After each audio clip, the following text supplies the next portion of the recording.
While insidiously operating within the liberal paradigm, this new political class distorted the values of liberalism. The realignment, which is so great right now, it's not just happening here. Who's one of the other guys with even crazier hair than Donald Trump that I've been loving lately? It's Javier Milei, president of Argentina, who has completely, in basically 2 years, completely reversed the economic collapse of Argentina, and the country's absolutely thriving right now.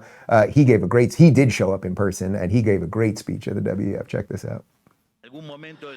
Yet at some point in the 20th century, we lost our way, and the liberal principles that had made us free and prosperous were betrayed.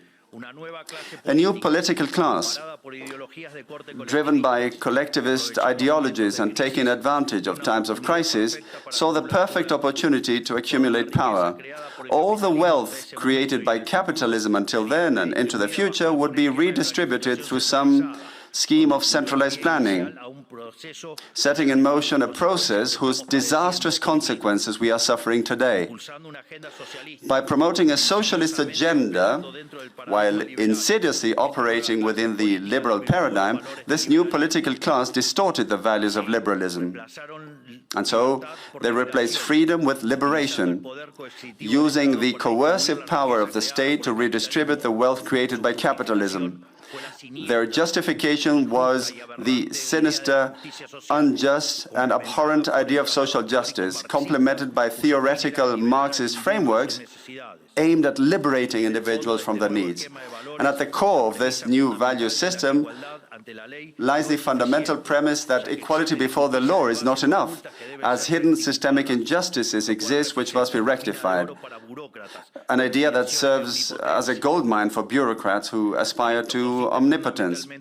And this is fundamentally what wokeism is about, the result of the reversal of Western values. Each of our civilization's pillars has been replaced by a distorted version of itself, an ideology of monolithic thinking upheld by various institutions, whose purpose is to penalize dissent.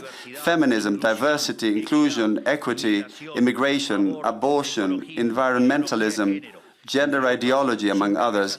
These are all various heads of the same beast, aimed at justifying the state's expansion through the appropriation and distortion of noble causes. Man, he is so good. I mean, was every word of that perfect or what? The line that I love there, the socialist agenda within the liberal paradigm.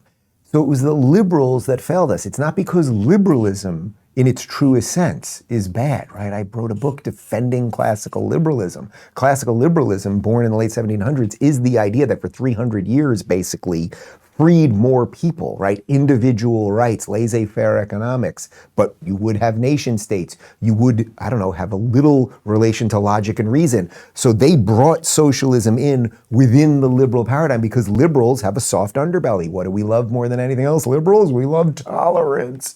And of course, they became tolerant of intolerance. So it's just absolutely brilliant what he said there. And it's also great because he actually went there and said it. Like, that's not the easiest thing to do. You're going to the belly of the beast. It's like walking into the temple of doom and being like, hey, you guys suck.